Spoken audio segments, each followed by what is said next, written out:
vento solto numa campina, desliza na relva verde e vai subindo pela colina. Todas as folhas secas viram tapete aqui nesse chão, nos pés desse homem bom que só tem amor no seu coração. Vê outra madrugada que vem chegando, fala com os passarinhos, brinca com as flores, vai meditando. Ele é um mensageiro da alegria e jamais da dor. Quer a felicidade da humanidade, seja onde for. Ele é uma pessoa que ama e perdoa e não vê a quem. Anda pelos caminhos, levando a paz, ajudando alguém. Por todos os lugares, cruzando os mares, fazendo bem. Ele é um homem bom, distribui amor e tudo que tem.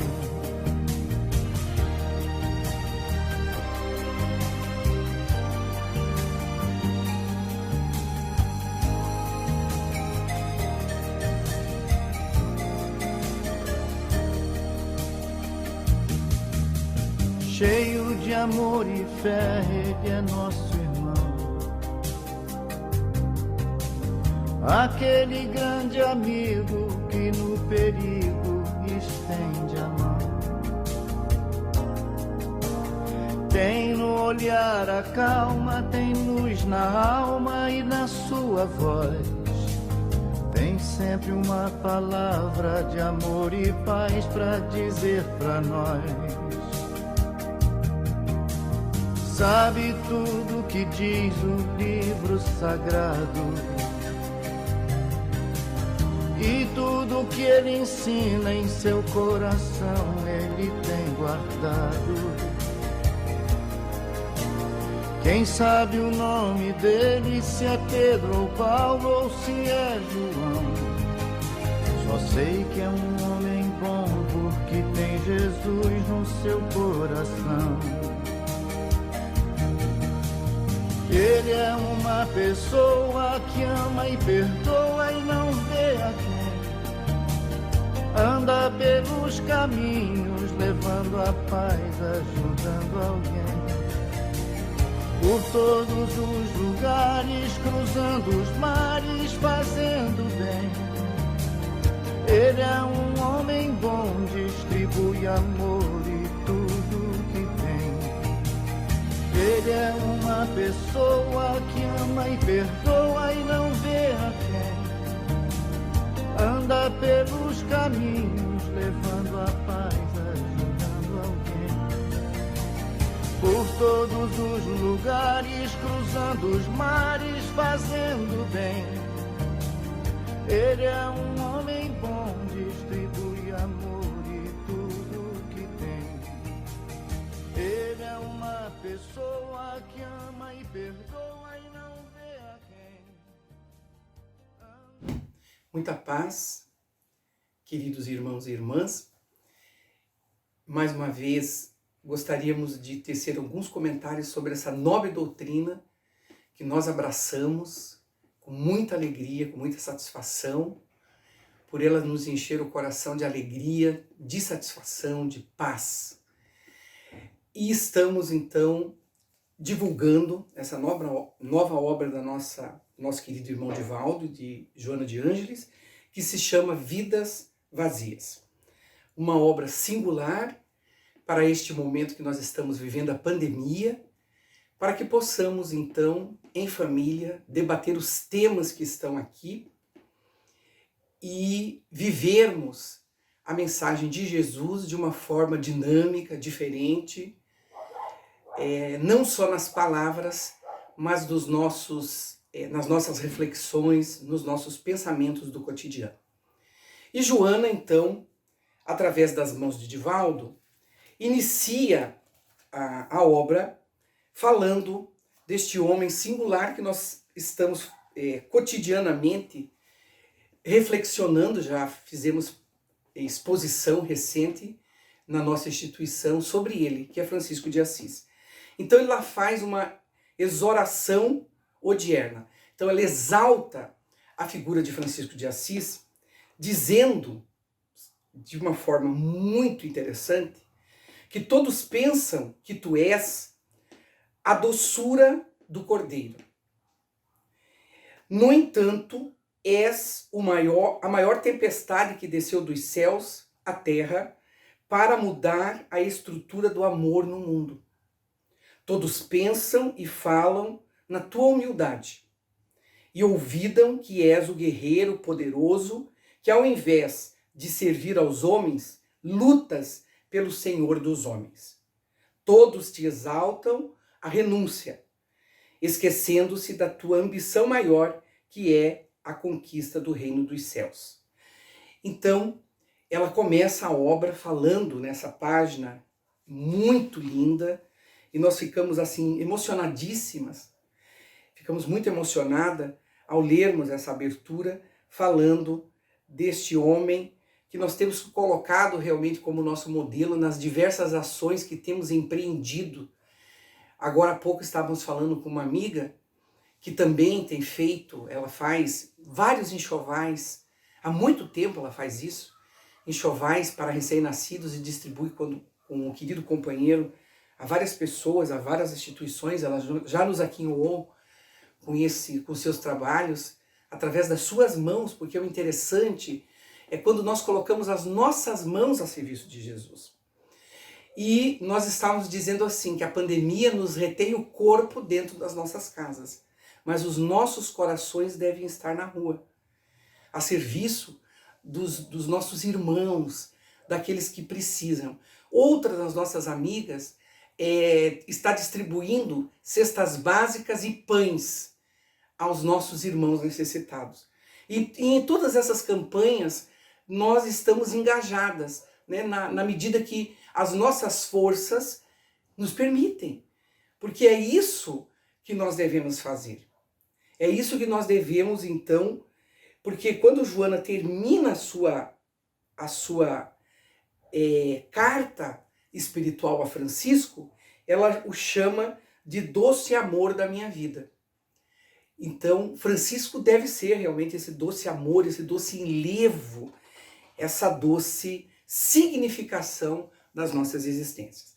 Mas o primeiro capítulo da obra não poderia deixar de ser, Joana nos fala novamente, ela diz, das vidas vazias. Por que novamente?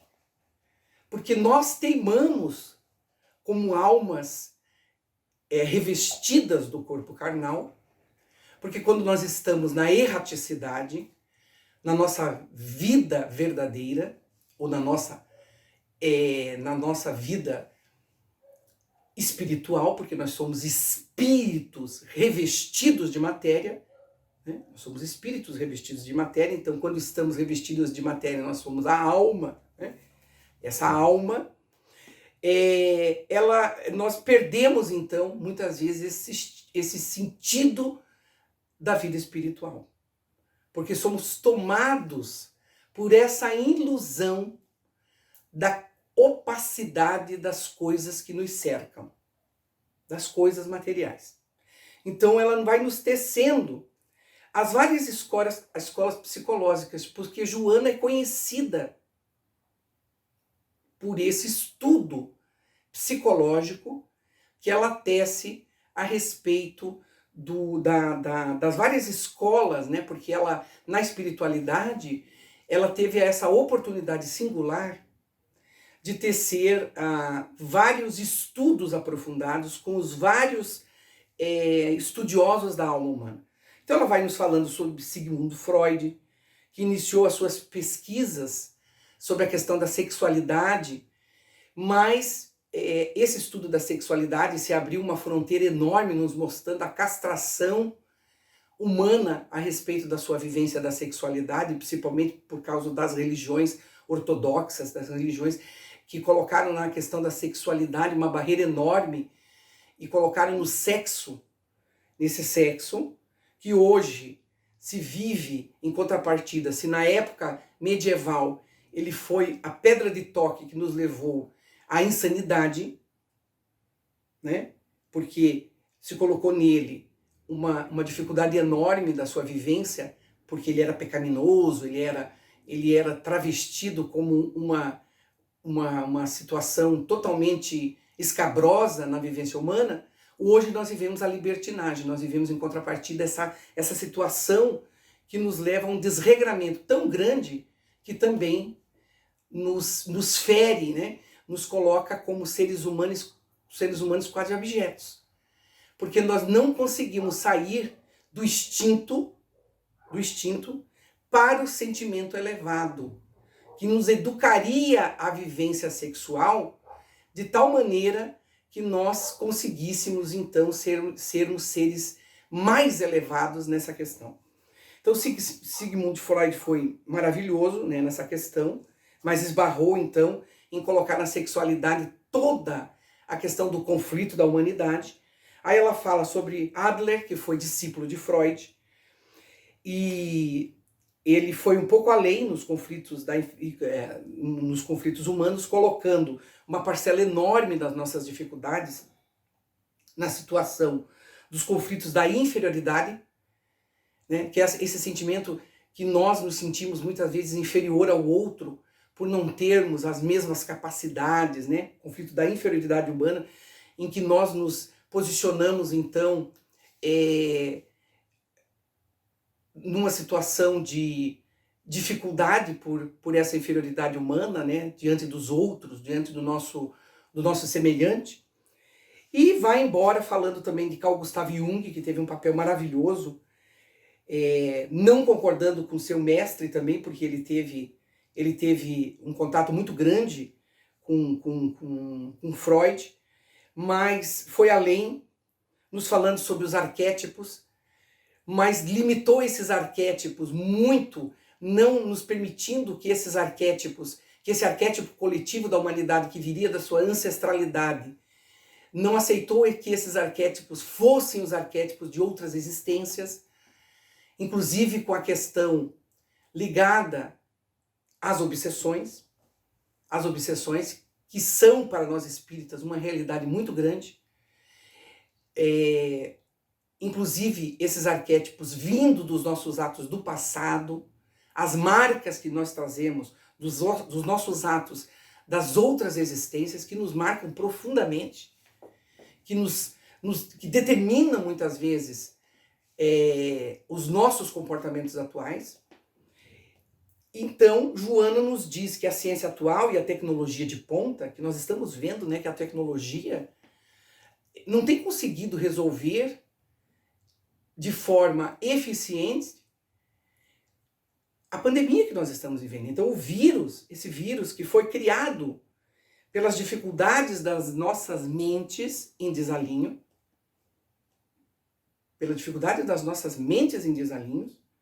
não consegue, né, proporcionar uma visão quase ilimitada sobre a existência do ser humano. Então, ela enseja essa visão quase ilimitada do ser humano, uma gama de informações que se multiplica a cada momento, atormentando a cultura odierna. Ela traz essa quantidade de informação que nos atormenta. Então nós temos uma quantidade de informação impressionante, mas que não resolve determinados problemas que se acumulam, né? Que se avolumam diante de nós. Então nós estamos vivendo a época da sociedade da informação. Mas temos hoje milhões de desempregados, porque estamos vivendo a fase da pandemia e vamos ter as consequências dessa pandemia, que nós temos que ter o quê? Humanidade para resolver. Posteriormente, essa fase posterior, esse grave conflito que virá posteriormente da pandemia. Então vive-se a época, e nós vemos, independente de... Eu sempre faço questão, porque essas questões ideológicas, elas não resolvem de maneira nenhuma, como nos fala o grande pensador George Peterson. elas não nos resolvem as questões do viver, do ter e do poder, como nos coloca aqui Joana de Ângeles, com muita sabedoria. Muita sabedoria. Vive-se a época do ter e do poder. Todo mundo quer ter tudo, esse ter exacerbado, porque nós temos que estar constantemente mudando, né? Mudando. E nós estamos hoje em determinados espaços limitados que o ter, muitas vezes, não resolve os nossos problemas. Há uma insatisfação constante dentro dos nossos espíritos que muitas vezes não solucionam esse desejo incontido. Por que as pessoas estão tão neurotizadas por abrir os shoppings? Por abrir essa sanha incontida de se abrir o comércio. Para comprar o quê? Qual é a nossa necessidade? A gente vê que a gente não precisa de muito realmente para sobreviver. O que nós temos dentro dos nossos lares, com exceção daqueles alimentos, aquelas situações da necessidade básica, a gente já não precisa de tanta coisa. Do exibir-se e do desfrutar, sem a consequência da harmonia interior e do enriquecimento espiritual. Então, essa necessidade do enriquecimento espiritual nos faz falta nesse momento. Esse é a ausência do enriquecimento espiritual que as pessoas estão sentindo nesse momento da pandemia. A aparência substitui a realidade. Então nós vivemos, e estamos constatando nesse momento, que nós vivíamos numa sociedade da aparência, em que a nossa fotografia nas redes sociais, em que todo mundo sorria o tempo todo, não é uma realidade. Porque nós temos momentos de crise, nós podemos, por exemplo, estar lá na rede social rindo, mas a minutos anteriores nós tínhamos chorado. Aquele prato, talvez, que a gente colocou lá para aparecer na rede social, não era aquele prato tão maravilhoso, né, que a gente coloca lá como excepcional. Então, nós somos seres humanos, com necessidades, com ansiedades, com soluções, com problemas íntimos a serem solucionados. E é isso que muitas vezes não se aparece. E nós ficamos, então, chocados com determinadas situações, por exemplo, com a violência que fica escondida, com a ansiedade, com o medo, com esses problemas que muitas vezes não aparecem no nosso cotidiano. De certo modo, foram perdidos o sentido existencial, o objetivo da vida e o foco transcendente da autorrealização. Então, a autorrealização é uma coisa muito mais profunda do que simplesmente o ter e o poder. E na abertura do texto, Joana nos dá essa definição do que seria a perda do sentido existencial. As vidas vazias, nos diz ela, são efeito da acomodação social e dos comportamentos extravagantes que alucinam as massas mal conduzidas. Então, quanto mais extravagante o comportamento das pessoas que se dizem condutoras da sociedade, mais as pessoas admiram e começam a agir de acordo com aquele famoso, aquela pessoa que se diz, né? As pessoas são contadas pelo número de amigos que tem na rede social, que tem no seu Instagram, no seu Facebook e assim por diante. E isso aquele amigo que você tem, não querendo desmerecer, né, as pessoas que têm um grupo grandíssimo de amigos online, né? Mas esses amigos, será que são realmente os amigos que nós precisamos? Então a gente tem que fazer agora nesse momento de pandemia, a gente tem que, até online você vai ver o sentido das mensagens que você recebe. Tem mensagens que realmente têm um peso na sua conta de mensagens que você recebe e outras nem tanto. A gente sabe disso. Que você sente um calor, né? Você sente uma força quando você recebe aquela mensagem, de outras que nem tanto. Nem tanto. Então é isso que nós temos que pensar. Temos que refletir. É por isso que os livros espíritas, a gente faz questão de colocar aqui, porque as ideias que nós passamos nas nossas comunicações, elas não vêm do nada. Elas são reflexivas.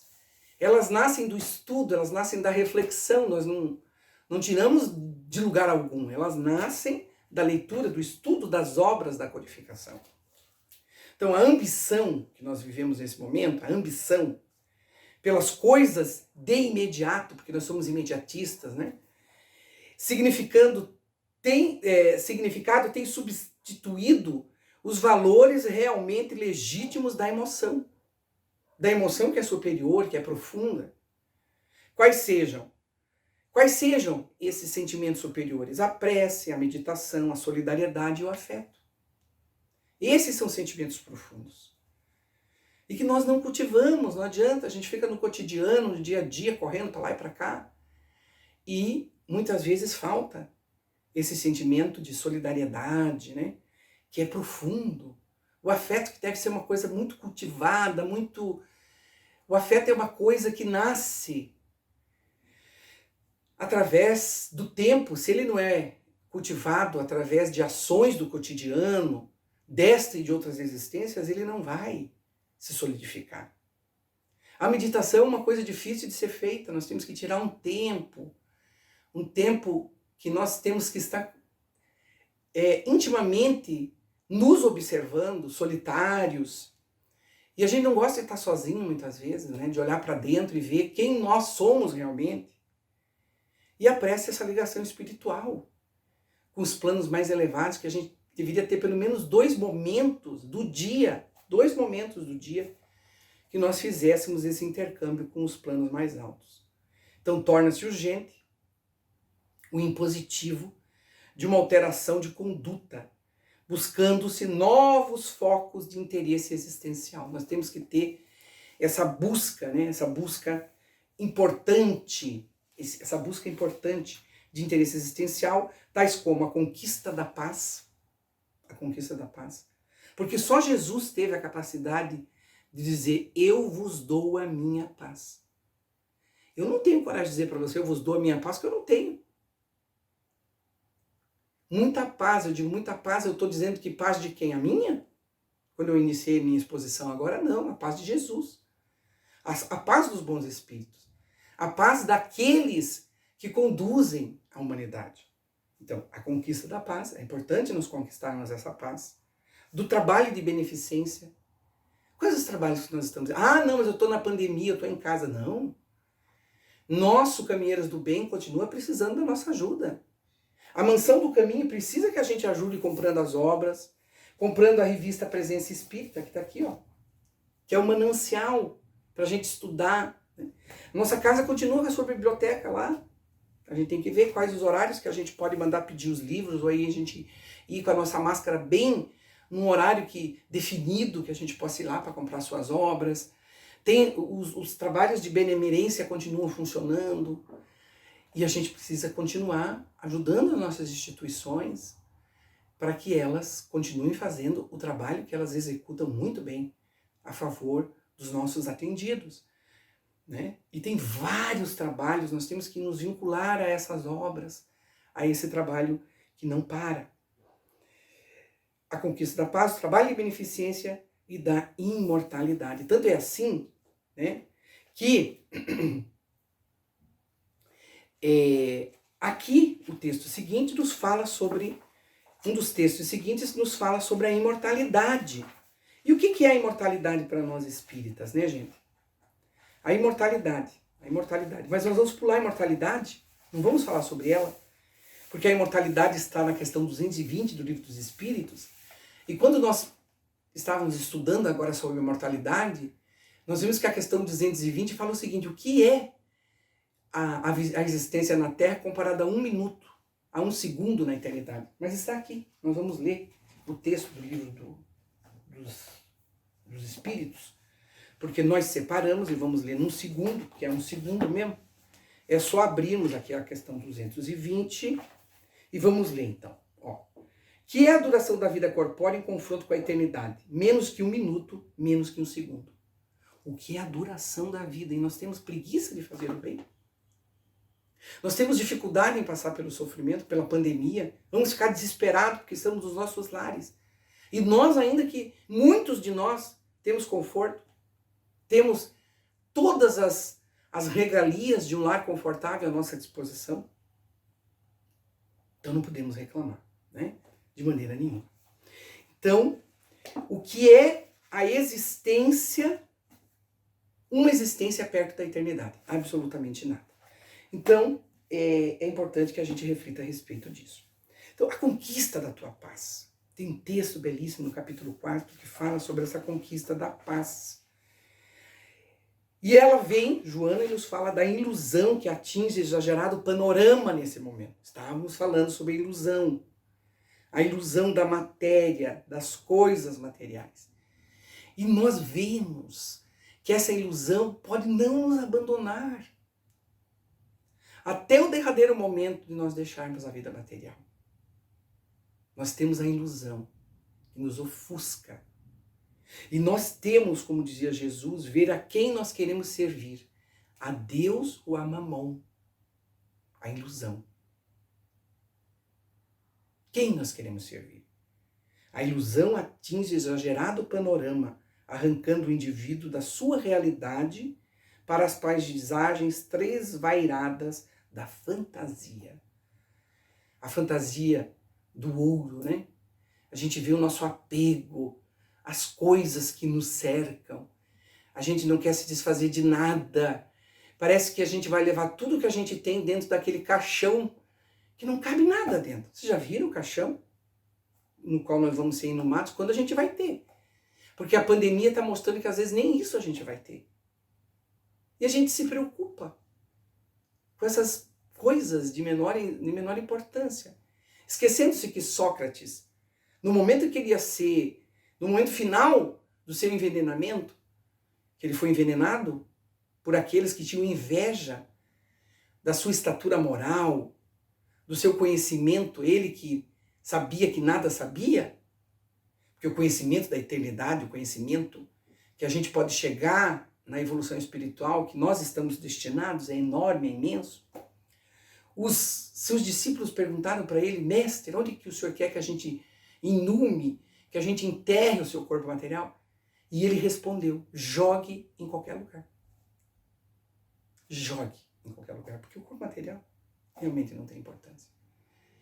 E as religiões tradicionais dizem que a gente tem que enterrar o nosso corpo em um lugar sagrado. Não que a gente tem que ter respeito, claro, nós temos que ter todo respeito ao corpo material, que nos serviu, como dizia Francisco, nosso jumentinho, mas ele é de segunda importância. É de segunda importância. O importante é que nós tenhamos utilizado esse corpo material com santificação, enquanto ele nos servir. Depois, realmente, não tem mais sentido. Tem-se a impressão de que somente o sonho do ter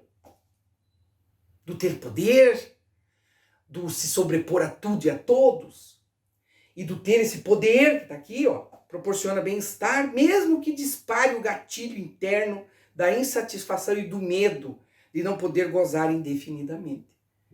Gozar indefinidamente é o que nos dá essa ilusão.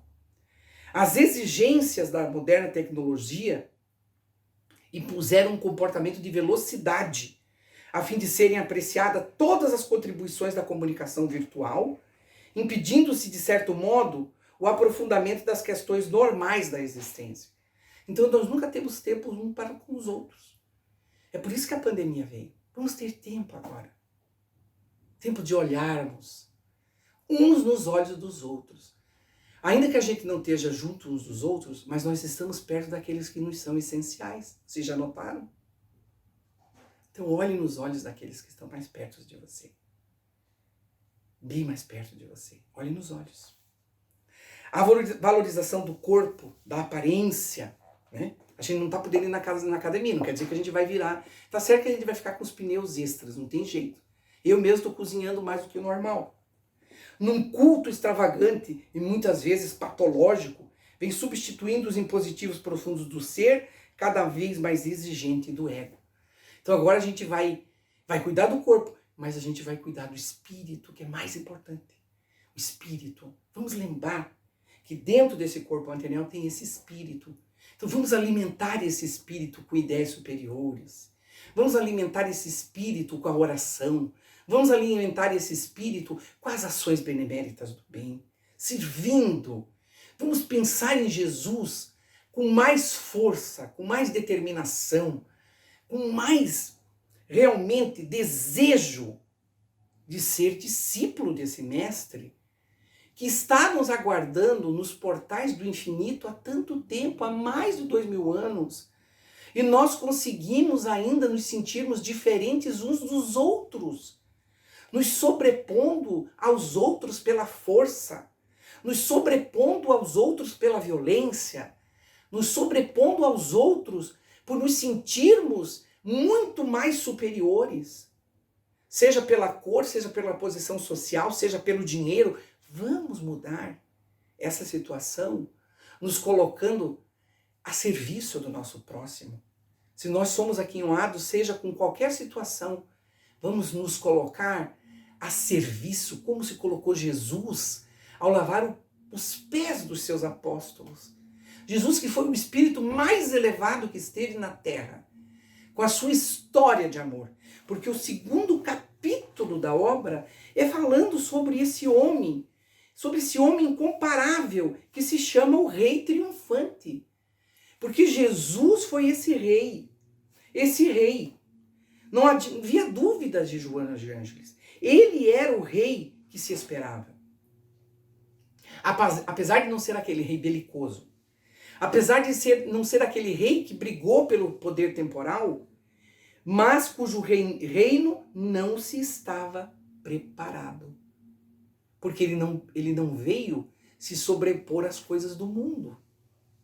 Ele não veio. Pouco a pouco dividiram-se aqueles que o ouviam. Ele falava dos céus e quase todos queriam a terra. Ele denunciava o crime e a maioria, porém, se comprazia na sua prática. Ele denunciava o crime e a maioria, então, queria a sua prática. Ele cantava a humildade, a renúncia, vivendo com total simplicidade, e desagradava aos que cultivavam o orgulho e a posse.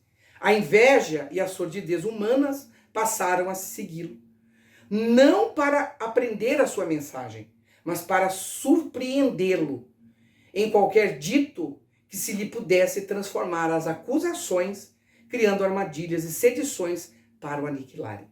O ministério de Jesus, de sementar na história da humanidade o poder do amor em confronto com as sombras dominadoras em toda parte. Então nós vemos que esse é o rei que nos deixou a sua paz, que nos deu a sua paz. Então nós temos que refletir, né? Nós temos que pensar a respeito da questão 674 do Livro dos Espíritos, questão 674 do Livro dos Espíritos, que nos diz o seguinte: a necessidade do trabalho é lei da natureza? A necessidade do trabalho é lei da natureza, porque todo mundo está querendo trabalhar. Nós estamos querendo que uma pandemia que já matou milhares de brasileiros mate mais milhares de brasileiros. Porque nós estamos querendo trabalhar. Mas nós não estamos pensando na questão 674 do Livro dos Espíritos. O trabalho é lei da natureza. Por isso mesmo que constitui uma necessidade.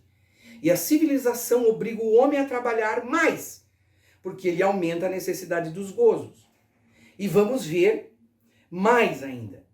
Por trabalho, só deve-se entender as ocupações materiais, está na questão 675. Não!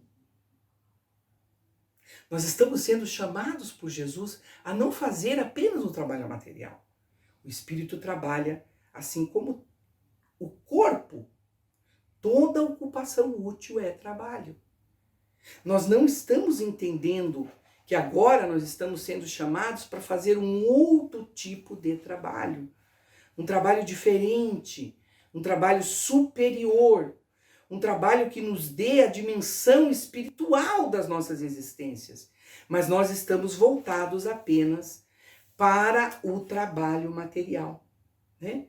Para o trabalho que nos dá o ganho material, E esquecemos deste trabalho excepcional que é viver. E o que é viver para nós espíritas? O que é viver? Tem uma definição de viver muito interessante no livro, estudando o Livro dos Médiuns. Veja que interessante. Lá, nesse livro, estudando o Livro dos Médiuns, do projeto Manuel Filomeno de Miranda, tem uma definição que nós queremos dividir com vocês, com todos vocês. Viver significa gastar na medida certa a energia não renovável, porque nós reencarnamos com uma cota certa de fluido vital. E esse fluido vital nós vamos gastar para o bem ou para o mal. Nós é que escolhemos, conforme o nosso livre-arbítrio. Então vamos ver. Viver significa gastar na medida certa, né, a energia não renovável, representada pelo princípio vital. E saber recuperar ou conservar essa energia não renovável, a que se obtém pela absorção de substâncias químicas, alimentação, respiração, etc., ou através de várias formas de transmissão magnética. Olhe bem, passe e orações, sobretudo, a fim de não acelerar a consumpção, o desgaste da primeira. Nós podemos desgastar de forma desequilibrada. O equilíbrio deste inventário de forças depende da qualidade da ação e da qualidade do repouso. Nesse particular, a reforma íntima. Então, quando a gente fala em reforma íntima, nós não estamos falando sem ter um objetivo na existência de cada um de nós. A reforma íntima nos dá a qualidade das nossas existências. Assume papel fundamental. À medida que a realizamos, livrando-nos de vícios e adquirindo virtudes, preservamos não só a saúde mental, mas, por exemplo, a saúde física. E aqui ele dá o exemplo. Ó. Se irritadiços, se somos pessoas irritadiças, né, ansiosas, toda hora estamos reclamando, toda hora estamos desgastando o nosso fluido vital com coisas de sua menos importância, dilapidamos recursos vitais. Ao corrigir em nós o hábito da irritação, aumentamos nossa vida no corpo físico, assim é com todos os vícios que possuímos. Então vocês vejam que quando nós falamos em reforma íntima, né, nós estamos fazendo com que o nosso viver seja então muito diferente a nossa qualidade então de vida. E fazemos um trabalho muito importante para nós mesmos. A valorização do corpo, então, nós já falamos sobre isso, da valorização do corpo. Por essa razão, nestes dias de desafios contínuos, a conquista da paz se transforma na mais valiosa meta do ser a ser conseguida. Então, essa conquista da paz interior, gente, esses momentos que nós vamos tirar para a gente termos essa conquista interior, fazermos com que realmente a gente possa nos sentirmos diferentes, né? Nós, com certeza, vamos então ser pessoas muito mais tranquilas, vivermos de forma diferente, investirmos nesse momento que estamos na pandemia, na nossa reforma íntima. E como é que nós vamos saber o que nós temos que reformar? Que a gente fala tanto nas nossas instituições a respeito da reforma íntima. Se a gente sabe quais os defeitos, quais os vícios que nós temos que atacar. E vamos conseguir atacar todos de uma vez só? É lógico que não. Nós temos que nos analisar. Tenha em mente que toda conquista autoiluminativa é realizada com tenacidade e amor, confiança e dedicação. Né? Então nós temos que pedir a proteção do nosso espírito protetor. É ele que vai nos dar esse caminho de autoiluminação. É ele. O nosso espírito protetor, ele faz um trabalho muito grande em nosso benefício. E através da oração e da meditação, nós vamos afinizar esse canal de orientação, esse canal de comunicação, ele vai estar muito próximo de nós. E vai então nos dando essa orientação segura para a nossa pacificação. E quando a gente se pacifica, nós vamos pacificando não só a nós mesmos, mas também nós vamos participar da pacificação da terra. E isso é muito importante nesse momento. A paz política, olha que coisa interessante essa frase de Joana, muitas vezes falha. Porque não há como fazer o indivíduo harmonizar-se com qualquer tipo de imposição exterior. Não há como. Pelo contrário, quando se alcança o equilíbrio interior de imediato, apresentam-se os efeitos pacificadores à sua volta. Nós já tivemos oportunidade, na nossa palestra anterior, quando nós falamos sobre filhos de Deus, falar sobre a pacificação. Então, é muito importante a nossa pacificação interior. Pode-se, em consequência, afirmar que num lar onde alguém logra a paz, toda a família faz-se a beneficiária do equilíbrio. Porque quando você se pacifica, você pode ser, como é que eu posso dizer, provocado de qualquer maneira. Você não vai se alterar. Quando em uma rua existe uma família pacífica, o reflexo estende-se pelos vizinhos. Quando uma rua onde existe valorização da vida, amplia-se pelo bairro, pela cidade, pela região e pelo mundo. Então é muito importante a pacificação. Nós precisamos nos pacificar e todos podemos sair às ruas, como sai Divaldo Pereira Franco, o seu movimento, Você e a Paz. Porque a paz deve ser vivida. Quando não se está impregnado pela compreensão do progresso de todos, o ego produz situações muito especiais em benefício próprio, liberando arquivos do inconsciente que dão lugar a conflitos que ressurgem porque foram realmente superados. Vou ler de novo. Quando não se está impregnado pela compreensão do progresso de todos, o egoísmo, o ego produz situações muito especiais em benefício próprio. Tá vendo? O ego produz situações muito especiais em benefício próprio, liberando arquivos do inconsciente que dão lugar a conflitos que ressurgem, porque não foram realmente superados. Então, a gente tem que cuidar. Porque muitas vezes você vai lidar na rua, você vai lidar socialmente e esses conflitos podem trazer situações ruins, porque você está com aquele conflito dentro de você. E você vai colocar para fora esses conflitos, trazendo situações de dificuldade, não só para você, mas para outras pessoas, porque o conflito está dentro de você. Por isso que nós temos que superar as nossas dificuldades. Então, cuida para que os teus atos sejam resultado de reflexão. Então, nós temos que cuidar para que os nossos atos sejam atos de reflexão profunda, que te propicia a escolha certa do caminho a seguir. Porque se a gente for agir por impulso, por instinto apenas, os nossos conflitos podem ressumar. Eles podem refletir aquele homem de ontem, como nós estamos vendo dentro da sociedade. Muitas vezes refletindo a incúria daqueles que estão à nossa volta, por não impedirem, por assularem que esses conflitos sejam o quê?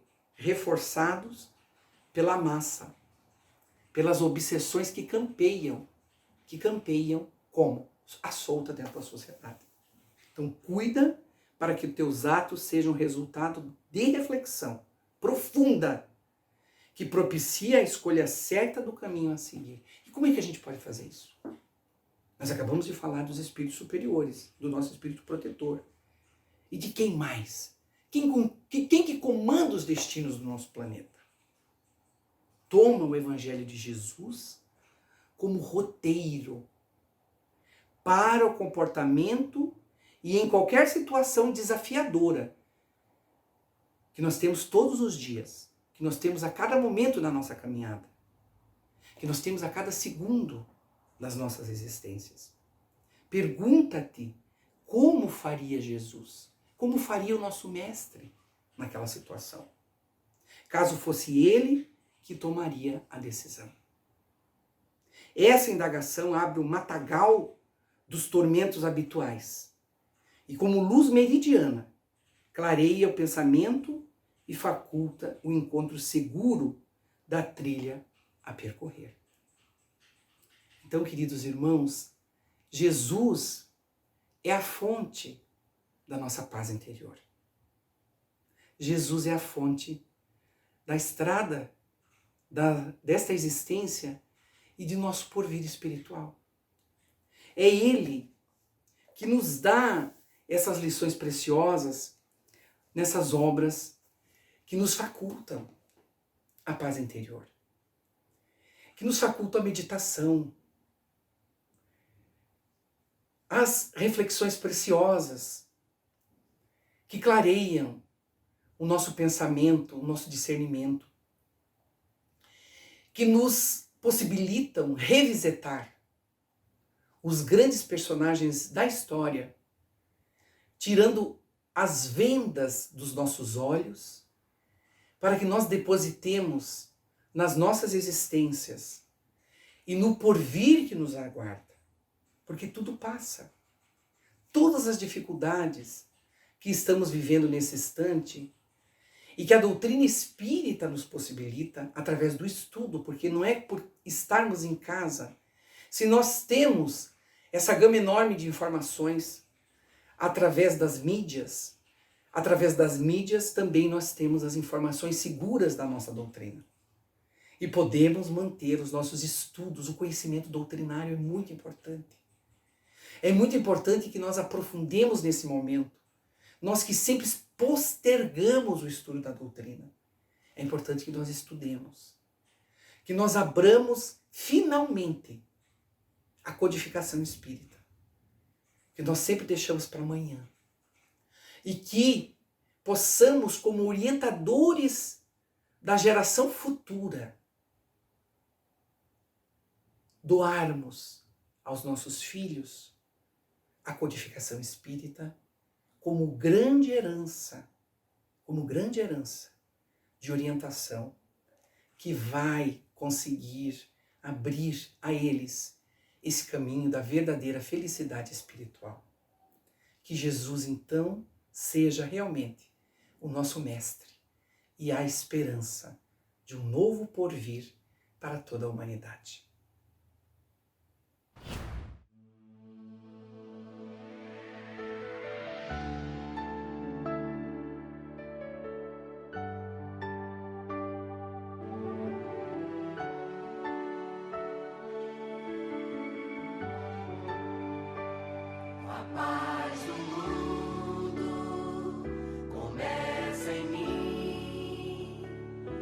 Tenho amor, com certeza.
faz pela